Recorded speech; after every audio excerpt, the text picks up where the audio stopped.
Atin po lamang kausapin si Chairman George Garcia po ng COMELEC sa napaka-importanteng balitang ito. Kaugnayan pa rin po itong pinakahuling desisyon po ng Supreme Court na nagsasabi daw pong umabuso sa kapangyarihan ang komisyon. Chairman George, good morning po and thank you. Magandang umaga po Sir Ted at Ma'am DJ Chacha. Magandang umaga rin po sa ating mga kababayan. Salamat po. Despite ho ng inyo pong karamdaman, kayo po'y pumayag pa rin po sa panayam na ito.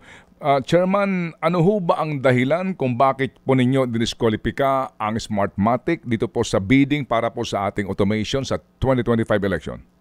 Dahil po sa issue ng integrity na sa ating paniniwala may mga pangyayari lalo na ng mga nakaraang eleksyon na nagkaroon po ng bahid ang mismong halalan at ang mismo pong kumpanya kung kaya naman naging dahilan natin kung bakit dinisqualify natin kahit wala pa tayo sa proseso ng procurement o yung bidding prior to the bidding po yung po ang naging dahilan po natin. Opo, hindi naman po sa tayo po ay nanghihimasok dito po sa Supreme Court at without courting contempt. Ang binabanggit po ng sinasabing umano'y bahagi ng desisyon ng Supreme Court na ang naturang ginawa niyong dahilan daw po ay antithetical to the Government Procurement and Reform Act. Ito raw po ay inyo lamang pagkakaroon ng sarili niyong regulasyon at ito daw po ay pag-aabuso sa inyong kapangyarihan. Ano po yung reaksyon doon? Tama naman po. Yung kanilang explanation kadahilanan ay nire-respeto, ginagalang at kinikilala po ng Commission on Elections. Subalit maganda nga po na nagkaroon ng ganitong klaseng kaso at nagkaroon ng ganitong klaseng desisyon, Sir Ted, sapagkat naliwanag ang extent, ang lawak ng kapangyarihan ng Commission on Election, lalo na sa issue ng procurement. Sapagkat, siyempre po, ang COMELEC ay isang constitutional body, independent at that. So ngayon po, naging maliwanag na dapat pala kinakailangan kapag sa issue ng ganyang procurement, kinakailangan pumasok muna sa procurement kahit pa makapangyarihan halimbawa ang COMELEC, kinakailangan pumasok muna sa procurement bago magkaroon ng issue ng disqualification. Subalit Sir Ted, siyempre po sa kasalukuyan, hindi pa namin natatanggap ang kanilang desisyon. Kaya lang po, tayo po ay nag-iisip, nagpaplano na mag-file ng motion for reconsideration upang mas maklarify, maliwanag po yung bagay na yan. Siyempre po at this point, hindi pa po kasi nailalabas yung buod, yung pinaka-desisyon ng ating Korte Suprema and therefore hindi pa rin po tayo makapagsabi kung ano ba yung nailagay doon sa desisyon. Pero alam niyo po, gusto lang natin ipaliwanag Sir Ted, sa lahat po ng ahensya ng pamahalaan, kahit po sa judiciary, talaga po merong remedy na tinatawag na certiorari. Ano po yung certiorari? Kapag may pag-abuso sa kapangyarihan, sa jurisdiction, o beyond the jurisdiction, pwede naman talagang questionin ng isang ahensya, quasi-judicial body, isang administrative body, o kahit pa ang judiciary. Pwedeng questionin sa mas mataas na hukuman.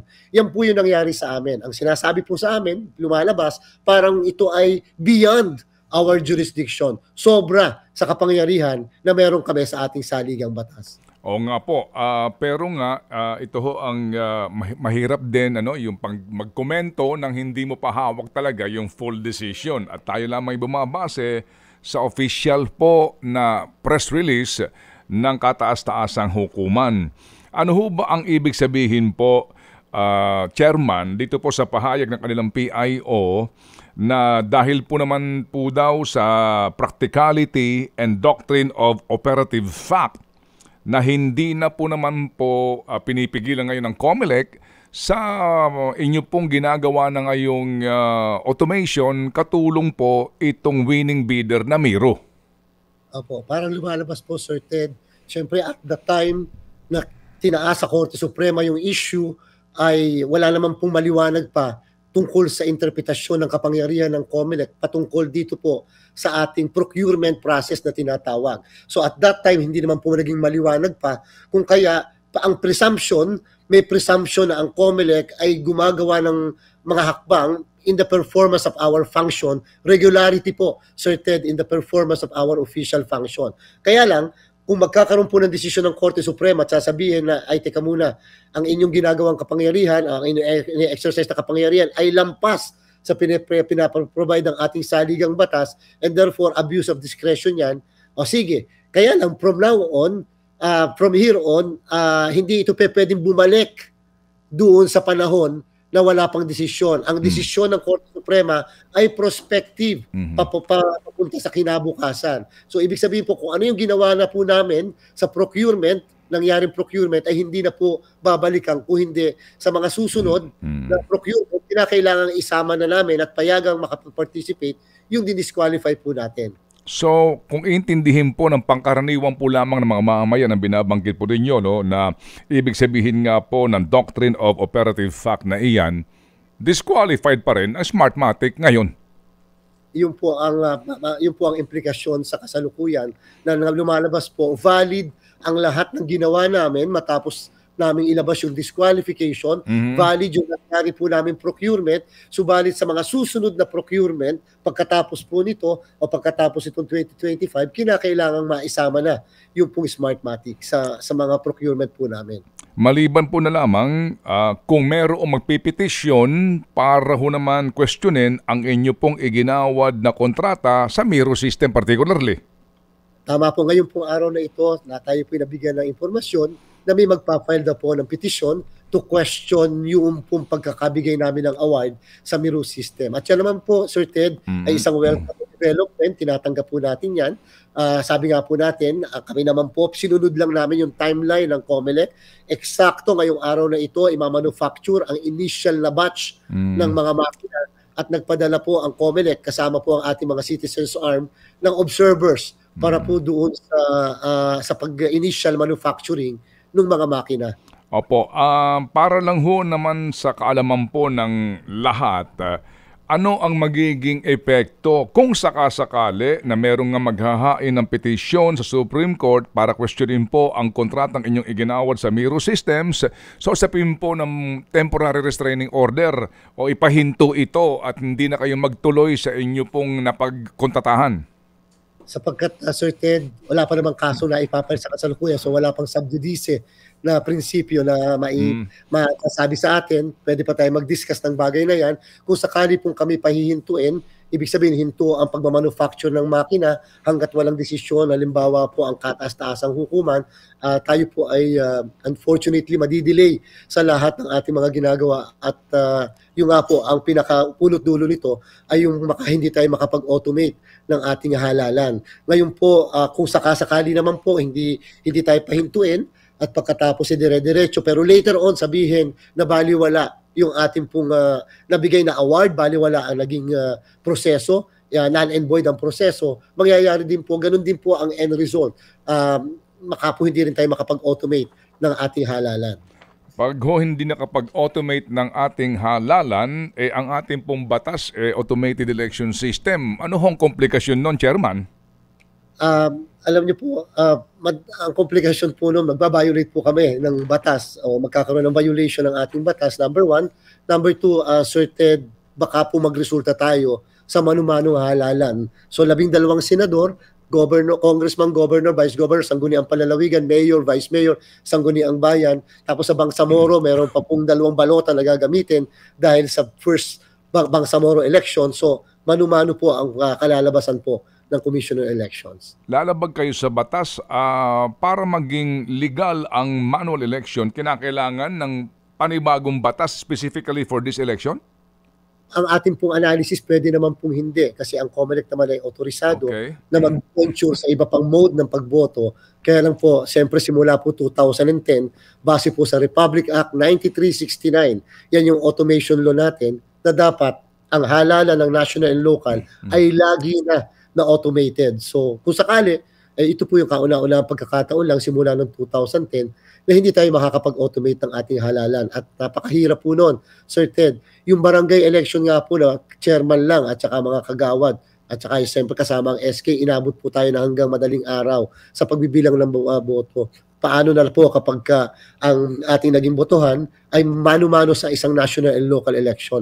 Masisira at mawawala po yung issue ng expeditious and credible na halalan na yun po ang pakay talaga ng isang automated voting or election. Sa panahon po na yun nga ang mangyayari, sa issue po ng mga supplies na kakailanganin ng COMELEC, bidding process po sa mga ito, Makakaapekto ho ba sa paghahanda ninyo?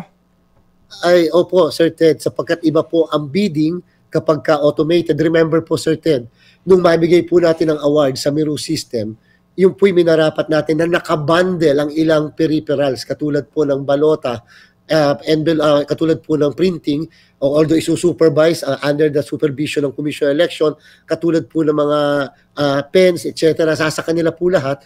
Kung magmamanual po tayo, Sir Ted, panibagong procurement po ng lahat ng mga kagamitan na gagamitin po natin para sa halalan. And therefore, ibang proseso po yun, mahabang proseso na naman po ang aabuti natin. At tatandaan po natin, Sir Ted, naghahanda rin po ang inyong COMELEC para sa barangay and SK elections ng 2025.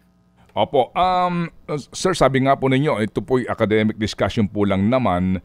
Kung sakasakali po na magtagumpay ang petisyon para po sa disqualifikasyon nitong Miru system at sabihin po na mag-bidding na naman kayo at pwede na lumahok itong iba, ano po, maliban sa Smartmatic, ano ho ang komplikasyon po naman nun?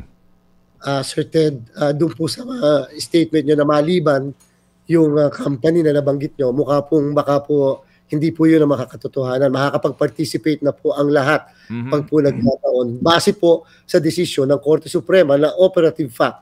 Valid ang lahat na nangyari noong nakaraan, itong desisyon ay prospective na para sa kinabukasan. So, ang Smartmatic hindi pa rin pwede nang makilahok dito po sa 2025 automated election bidding kung sakasakali.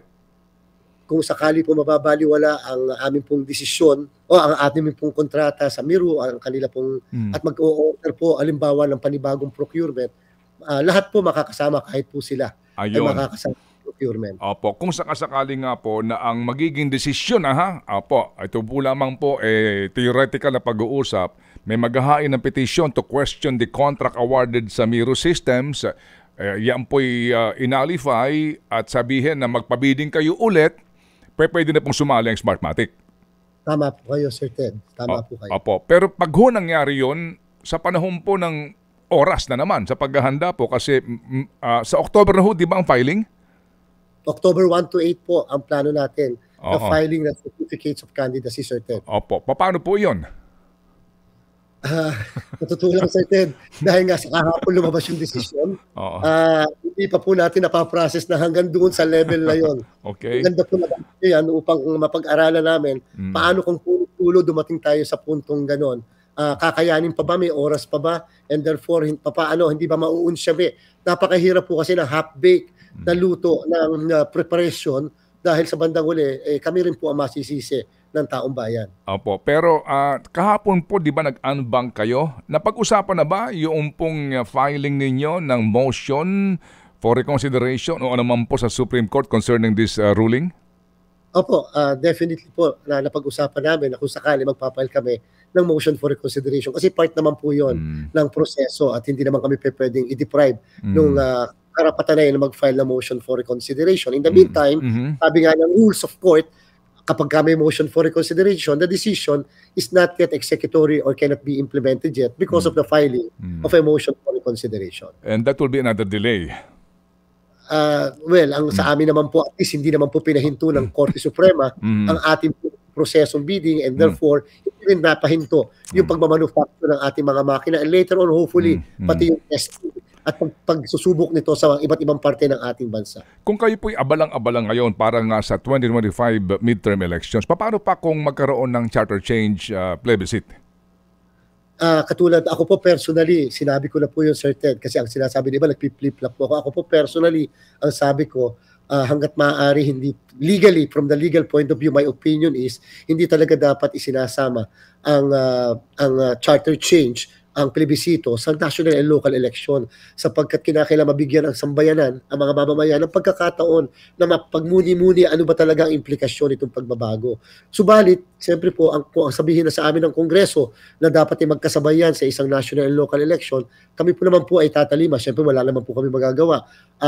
Nagkaroon na po kami ng sample ng balota na kung saan nagkaroon po kami ng mga 3 questions more or less na pwede pong isama, Sir Ted, yung mismong katanungan na yan sa mismong balota sa harapan bago ang posisyon ng senador. So, yung pagboto doon, ang pagbilang ng boto ron, automated rin? Opo, automated din po, Sir Ted. Mhm. Opo. Yung balotang ito na binabanggit ninyo, naandoon yung provision at paliwanag sa provision na ito na pagbobotohan sa plebisito? Opo, kalimitan po ang nakalagay lang doon yung mismong katanungan na Aha. kayo po ay pumapayag na baguhin ang probisyon na nakalagay ganito. So yun po na, ilagay po namin yung katatlong katanungan na sample lang po yun, Okay. nasa taas, bago po ang listahan ng mga kandidato for senators. Sa wikang Filipino po, nakalatag yung mga provision ng saligang batas, yung provision eksakto at yung gustong baguhin nandun din po. Nakatranslate po siya from English, tapos po meron siyang translation sa Aha. Filipino po, Sir Ted. Gaano nang kahaba yung balota nun? Ngayon ko medyo mahaba po talaga ang balota, Sir Ted, sapagkat again, nakadepende rin po yan ilan ang kandidatong senador, ilan ang kandidatong governor, vice governor, depende po yan. Aha. Yung haba po ng balota, Sir Ted, ay depende sa lugar, sapagkat tatandaan po natin bawat munisipyo, bawat probinsya, magkakaiba ang mga kandidato at bilang ng mga kandidato po doon. Hindi pa kasama ang party list. Ang party list po nasa likod ang listahan at hopefully po ma-reduce namin ang bilang ng party list na mga 130. Ngayon po mga 100, kulang-kulang 180 ang bilang ng party list. Kailan ho ba ang pinaka-final po na petsa para po talaga sa pagsala sa party list na lalahok sa eleksyon? Ang deadline po namin, in advance po natin, dati-rati po ng mga nakakaraan, Sir Ted, biro nyo po mag-eleksyon na, meron pang pending na petisyon. Ngayon po, December 29 last year, nag-impose na po tayo ng deadline. Sa kasalukuyan po, nagdi-dismiss na kami ng mga 130 sa kulang-kulang na 200 na applicants for registration at sa kasalukuyan din po, mga 17 pa lamang ang na-accredit po ng inyong Commission on Elections. Okay. Chairman, ito pong sinasabi nyo na dahilan kung bakit nyo po didiskwalipika ang Smartmatic ay dahil doon sa issue against the former chairman. Ano po? Anong taon po ito? 2016 po, Sir Ted. 2016, matanong ko lang po kayo, nung panahon ba na yon si Attorney Christian Robert Lim ay commissioner? Sa ating pong pagkakaalam, opo, Sir Ted. Ano po ang inyong komento dyan na yung pong panahon na iyon na may question sa awarding sa Smartmatic, nataon naman na ang abogado ng Smartmatic kayo na si Attorney Lim?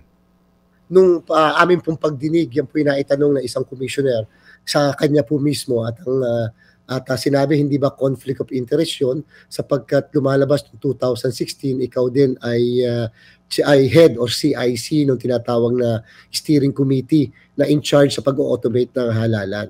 Kaya lang po siyempre, Sir Ted, ang nakalagay naman pong prohibition, totoo rin naman talaga na bawal mag-practice ang isang dating miyembro ng COMELEC isang taon pagkatapos ng retirement niya. And therefore, ang naging kasagutan po niya during the hearing, lampas na po ng isang taon mahigit na sobra yung pong panahon na natapos ang kanyang paglilingkod dito po sa COMELEC. And that is the law, no? Opo, yun naman po ang batas. Kaya po, nahinto na lang po yung katanungan dun sa pagsagot po niyang yon. Hindi na po kami nagpursu ng mga katanungan. Bilang respeto rin sa isang miyembro po ng legal profession. Opo, pero under the legal ethics of the profession, Hindi ko po masasagot, Sir Ted. Ako po may personal na opinion. Kaya lang, siyempre, yung mai-invoke talaga yung mismong batas patungkol sa prohibition. Opo, yes sir. Cha, please. Okay. Bago ho natin, kasi namamalat, sorry Chairman ha. Ito po, pahabol lang pong from Chacha. Yes po. Ano pong reaksyon nyo dito sa pahayag ni Smartmatic Legal Counsel Christian Robert Lim na big blow po sa COMELEC itong desisyon ng Supreme Court? Ay, hindi po yan na big blow. Pasensya na po, with all due respect. Hindi po big blow sapagkat una, nasubukan po namin yung aming kapangyarihan, yung extent ng ating kapangyarihan. Number two, hindi naman po binaliwala yung lahat yung aming pong ginawa pagkatapos ng disqualification. Ibig sabihin, kung ano yung nabigay namin award, intact po. To a certain extent, napakaganda nung naging desisyon ng Korte Suprema. It's a Solomonic decision, so to speak, and therefore we highly respect. But again, pag-motion for reconsideration. So hindi po siya big blow. Malinaw, siguro po kung iibahin lang yun ng mga nasa front page, dapat po talaga doon SC affirmed COMELEC award of Miru system. Dapat po ganoon. Of course, sa iba po mga dyaryo, iba po yung nakalagay na COMELEC, the Supreme Court annals COMELEC disqualification of Smartmatic. Opo, yun nga po, kasi sa paliwanag nga po ni Chairman, prospective po ito. Hindi naman pinawalang visa po o na-nullify ang kanila pong award dito po sa Miro System. So Chairman, sa mga kababayan po natin ngayon, ano po ang inyong report sa bayan, sa inyong paghahanda po para sa ating 2025 midterm elections? Are we on time? Sir Ted, on time po tayo. 2.1 million na po ang pumupunta sa ating mga registration sites. Nakakailang buwan pa, 2 buwan pa lang tayo. Kulang-kulang, 2.1 million na. Talaga po sobrang init ng pagtanggap ng mga kababayan natin. Sana po bago matapos sa September 30, ipagpatuloy pa rin natin ang pagpaparehistro, pag-change ng registration, pagta-transfer ng inyong registration. Meron po tayong Registration Anywhere program. Talagang highly accepted, internationally awarded and recognized po yan na programa. At talagang dinadala natin, Sir Ted, mabanggit ko lang, nandyan tayo ng isang araw sa Camp Darapanan at Camp Abubakar. Sobra po ang dami ng tao na nagpaparehistro sapagkat siyempre yung mga lugar na yan, hindi naman napupuntahan dati ng registration na system ng Commission ng Election. Sana po ganon ang pagtanggap natin. Hindi po kami mag-extend hanggang September 30 lang po talaga ang ating registration.